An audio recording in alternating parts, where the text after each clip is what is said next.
चित्रकूट की 3 सगी बहनों ने एक ही बंदे को अपना दूल्हा बनाया। करवा चौथ के दिन तीनों एक ही छलनी से एक ही आदमी को देखने के लिए राजी हुई। शादी के बाद पति की क्या गत बनी, बहनों का बहनापा बचा या नहीं, इस बाबत फिलहाल कोई जानकारी उपलब्ध नहीं है। ऐसे में मैं उनके बारे में अंदाजा लगाना अपना फर्ज समझता हूँ। इन तीनों सगी बहनों का पति में हिस्सेदारी मंजूर कर लेना वाकई अचरज भरा है। महिलाएं अपने पति की पुरानी शर्ट किसी और को देने में 100 बार सोचती है। सगी बहनें देवरानी जेठानी होने पर एक दूसरे के बाल नोचती देखी गई है। दो अलग अलग खानदान की लड़कियों का सौंत बनकर एक दूसरे से मारपीट करना आम बात। पर ये 3 सगी बहनें एक ही बंदे के साथ जीने मरने बाबत राजी है। ये बहुत बड़ी बात। जाहिर है साझे पति से खुश ये बहनें बड़े दिल वाली है और केवल इसीलिए भी इज्जत की हकदार हैं। अब इस बहादुर पति की बात करें। बीबी जैसी शक्ल की दूसरी महिला बाबत सोचने से भी डरता है आम आदमी। ऐसे में एक जैसी दिखती 3 सगी बहनों से एक साथ ब्याह कर जो दिलेरी दिखाई है, इसने वो तारीफे काबिल है। बात 3 तक ही इसलिए रही क्योंकि इनके ससुर चौथी लड़की पैदा करने जितने हिम्मती नहीं थे। बड़े बुए बता गए हैं कि पति पत्नी जिंदगी के 2 पहिए होते हैं। इस सूरमा की गाड़ी तो 4 व्हीलर है। मुझे पूरा भरोसा है कि ये धर्मेंद्र टाइप का या उसके आसपास की ही चीज होगा।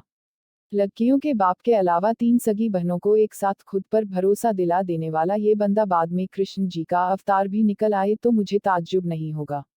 ऐसा किया क्यों होगा इसने? एक बीवी काफी होती है जेबें ढीली करने के लिए। एक से ज्यादा हो तो ज्यादा धन की जरूरत होती है। पैसे कमाने के लिए मेहनत करनी पड़ती है। बंदा मेहनती हो तो मिलने वाले इज्जत से पेश आते हैं। आदमी को इज्जत मिले तो वो खुश रहता है। बात इतनी भर है कि ये भलामानस दूसरों से ज्यादा खुश रहना चाहता था।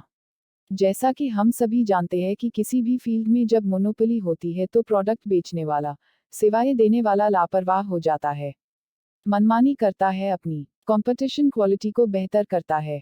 एक ही चीज बेचने वाली ढेरों कंपनियां हो मार्केट में तो ग्राहक देवता हो जाता है। एक बीबी अंबानी के जियो जैसा बर्ताव करती है हमेशा। ऐसे में 3 शादी करने वाले को घर में कितनी इज्जत और पूछ परख हासिल हो सकती है उसका एक बीबी से संतोष करने वाले अंदाजा लगा ही नहीं सकते। आमतौर पर रूठने का डिपार्टमेंट बीबी के पास रहता है और मनाने की ड्यूटी मियाँ के सर रहती है।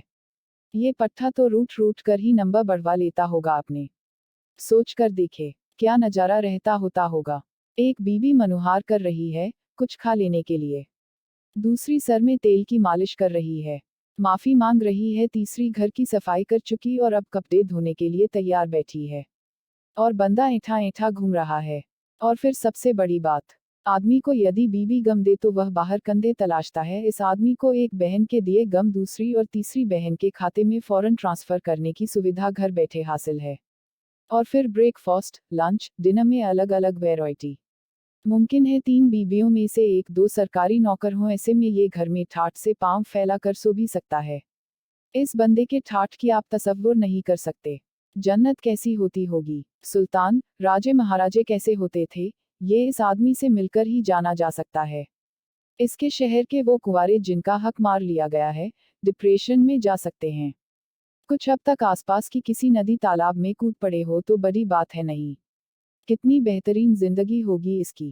काम से लौटकर घर के मजेदार किस्से, 3 बीबियां, होने वाले ढेर सारे बच्चे, उनकी आपसी मारपीट और झगड़ों को सुझाने का मजा। बच्चे पहेलियां सुझाने में मसरूफ रहेंगे। इसे पापा कहें या मौसा। ज्यादा औलादें हो तो गुंडों के साथ साथ एक आध भला पैदा हो ही जाता है। गुंडे पड़ोसी पर रौब जमाने के काम आते हैं और भला बाप का फरमारदार होता है। खुश रहने के लिए आदमी को और क्या चाहिए। इस बंदे से बहुत कुछ सीखा जा सकता है। कुछ बड़ा हासिल करने के लिए बड़ी रिस्क लेना ही पड़ती है। 3 बीबियों के साथ रहने से बड़ी रिस्क और क्या हो सकती है। हमारे देश को ऐसे ही नौजवानों की जरूरत है जो जोखिम ले, नाम कमाए और देश को तरक्की की राह पर ले जा सके। सरकार को चाहिए कि वो इस आदमी को, जिसने 2 दूसरे बंदों का सिरदर्द खुद अपने सर ले लिया है, से इससे हौसले और सब्र की वजह जाने। इससे ये जाने कि घर और मोहल्ले का सुकून बनाए रखने बाबत क्या उपाय किए हैं। इसने ये पता लगाए कि इसने इतनी ढेर सारी बीबियों के बीच समय, संपत्ति, सम्मान और साड़ियों का समुचित विभाजन कैसे किया है। ये बेशकीमती जानकारी अब तक हो चुके और होने वाले खाविंदों के लिए अपनी इकलौती बीबी को राजी रखने के काम तो आएगी ही, पूरी दुनिया का अमन चैन बनाए रखने में भी मददगार होगी।